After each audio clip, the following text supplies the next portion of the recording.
Hey everyone, so today's video is going to start delving into what it looks like to go through a domestic violence divorce based on what I personally experienced with my domestic violence divorce. I've hinted on it during previous videos, but didn't obviously go into detail because I wanted that to be separate. As I mentioned before, I'm obviously a single mom of 4 kids and fled to another state, was unable to work because I had a medically disabled child that I had to stay home with, and that was deemed by the state as well. So obviously I didn't have a ton of money. Certainly didn't have thousands of dollars for a retainer because I literally called all over, any place I could think of, any place I could Google, both between the states of Wisconsin after I established my residency of 6 months, and then even back in Minnesota where we came from. And I think the lowest quote I got for a retainer was $3,500, which was astronomical to me. Every other place was a minimum of 5. Lots were asking for actually $10,000 down. And then obviously, of course, once you go over that, then they're like, yeah, we're going to bill you like every month. Most, rates, the cheap rates were like $200 an hour. Most were charging upwards of, 300, and they charge you for everything. Not just their time on the phone with you, but like for every email, for every envelope, for every stamp. Like a lot of them, they charge for every little thing you could possibly think of or not even think of. So I was having a really hard time with that. Wisconsin has Judicare. Minnesota has SMERLs to apply for legal aid, to get basically kind of like the state to help you pay for attorneys that have signed up to be a part of this program. So I went through the process of applying for Judicare, had to fill out paperwork, about like my demographics, the type of case that I had, what kind of divorce I needed, what was involved. And then of course like my financial status and whatnot. Then you go through like the approval process based on that stuff, like your financial stuff. Got the approval letter, and with this approval letter, what it gives you is basically this like one coupon voucher thing, whatever you want to call it, that you can then take to an attorney that they have listed in their brochure to have one free consultation. And you only get the one. So it's not like you can be like, oh, there's 5 attorneys here, I want to talk to all 5 of them and see who my best option is. One. So, and actually the thing I had found out was when I was looking, the list of attorneys for my area for a divorce was already small, but the list for ones who did divorce with children made it smaller. And then the ones for divorce involving domestic violence shrunk it down to, I think I had 2 or 3 choices. It was like 2 men and then this one lady. So I looked up these 2 men. One looked like he was like fresh out of law school. His page came across, his business page came across as very cocky, high-strung, not completely anti-female, but definitely gave those vibes. So I was kind of like, I don't know that this is not my first option. Second one was a different man who was a little bit older, and his page was definitely like came across extremely anti-female, anti-woman. So I was like, I don't even want to talk to this guy. Like, no. And then there was this lady named Autumn Lindquist out of Nelson and Lindquist in Hudson, Wisconsin. And her page was, fine, was decent, basically said that, said something to the effect like, you handle the emotional part of your divorce, I will handle the legal part. Okay, that sounds good enough. Decided I would use my voucher to have a consultation with her, made an appointment, got somebody to watch my kids because I couldn't have them with me, obviously, which was a big deal because I was commuting, plus the time of sitting there, then the commute back. And it was a completely disheartening consultation. Now, up until this point, like with my filing for divorce, like my ex never made any attempt to say, hey, I did all of this stuff in the OFP. I want to see these kids. I want to have contact. Not a peep, not a word, nothing.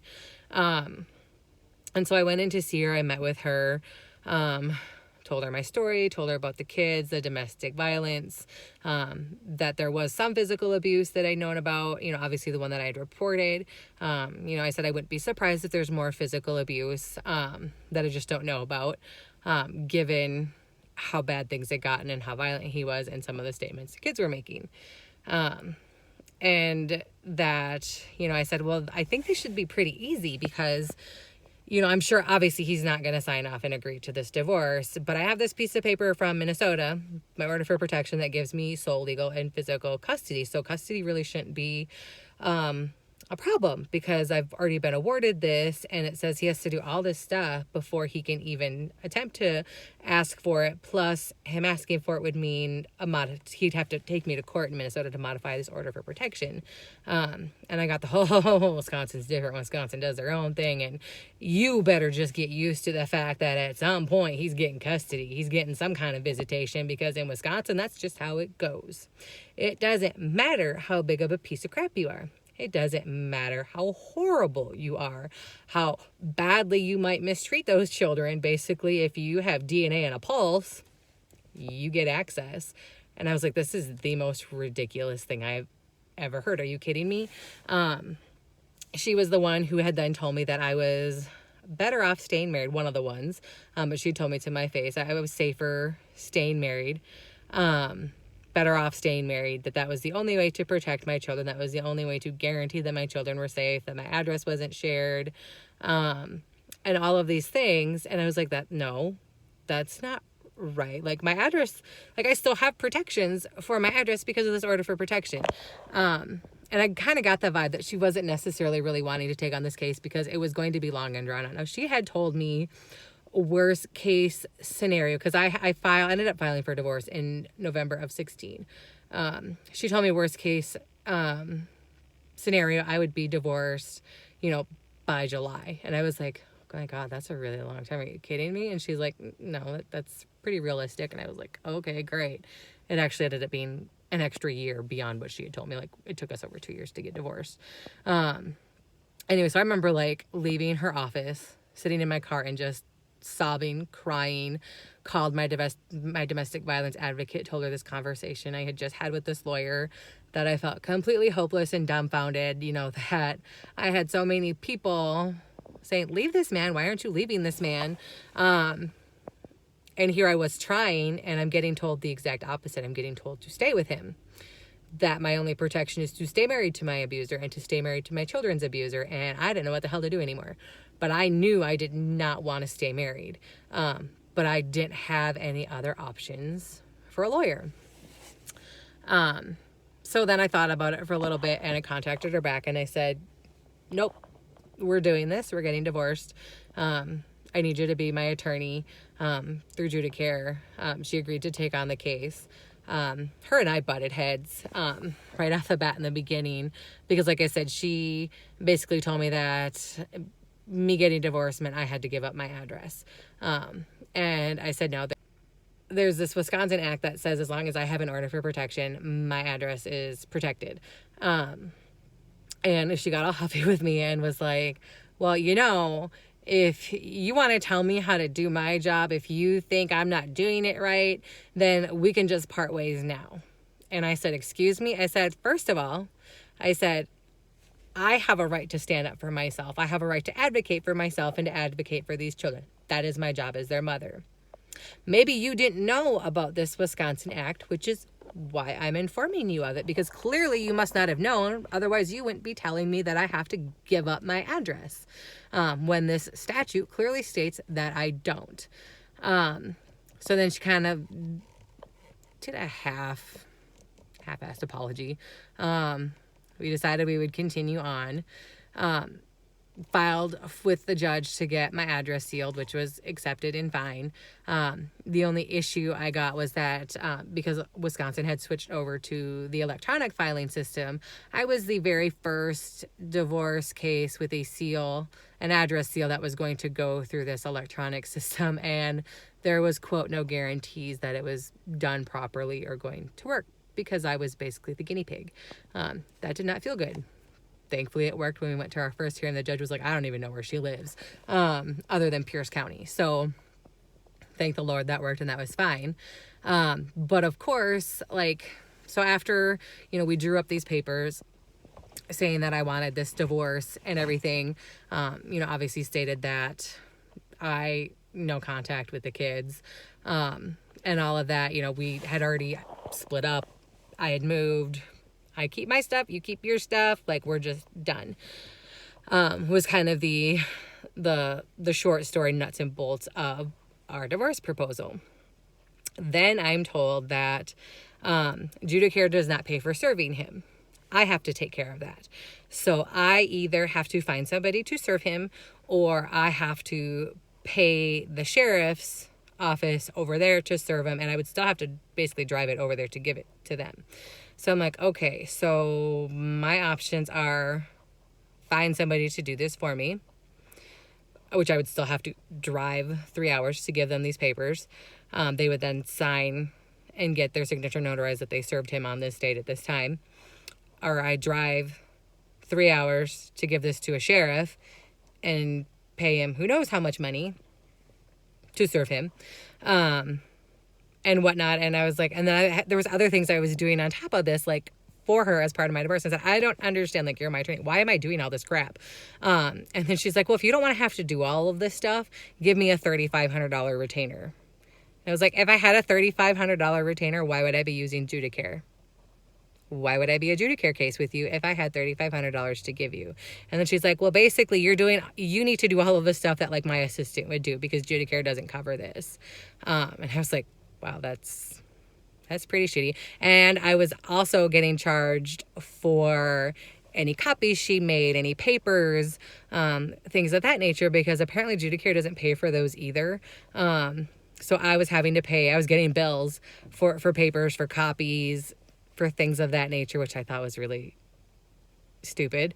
Because I mean, it doesn't sound like a big deal, but when you get into a divorce and all of the things that entails and all the paperwork that entails, those papers add up to a lot real quick, and whatnot. And like I said, when you're already on a tight budget, yeah, there's not a whole lot of wiggle room. So anyway, what ended up happening, I ended up, like asking a bunch of different friends, like, hey, unfortunately the ones who, it would have been easiest to do it because they had their own vehicles, they could have driven over, we're all like out of town, like on vacation, we needed to get him served. So I had a friend who I'd had since high school. My husband absolutely hated her. Couldn't stand her. She had lived with us a few times, knew exactly how he was, said, well, hey, I'll do it, but I don't drive, so you would have to like come and get me. And she lived an hour and a half away from me. So you'll have to come get me, bring me to New Ulm to serve him. Finally I was like, oh, okay. It got down to the point where that was my only option. So I had somebody babysit my kids. I think the whole process took like over 8 hours. I had somebody watch all 4 of my children, picked her up. We got these papers. We drove all the way over to New Ulm, Minnesota. And the plan was, if we saw his car in the driveway, I would drop her off like, a couple blocks away, whatever, and she would have to just walk down and do this. But first, we're like, given the time of day, he should still be at work. I thought he worked at the New Ulm branch of this place. We stopped there and they informed us that he worked over at the Sleepy Eye branch. So we drove over to Sleepy Eye just to find out that they had like just closed a little bit ago. So I was like, okay, well then he should be hopefully on his way home. So we waited a little bit, went over down that street, saw his car was not there. So I was like, okay. So then we drove all around New Ulm looking for his vehicle just so that she could flip and serve him. Couldn't find him. I was a nervous wreck. I didn't want to be there. I wanted to be done. It was getting to be a while. She had to go to the bathroom. We stopped at a restaurant for her to use the restroom. And I said, okay. I said, if he's not at home now for you to serve him, I'm just calling it a day and I will find some way to pay the sheriff and just drive back here a different day and pay the sheriff to serve him. Because I'm tired. I'm exhausted. I can't be here anymore. Like, this is emotionally draining. I don't want to do this. Like, I'm scared. I just want to go home. And what do you know? All of a sudden, he literally had just pulled into his parents' driveway when we had driven on the main drag past that street. So I said, okay, are you ready for this? And she said, yeah.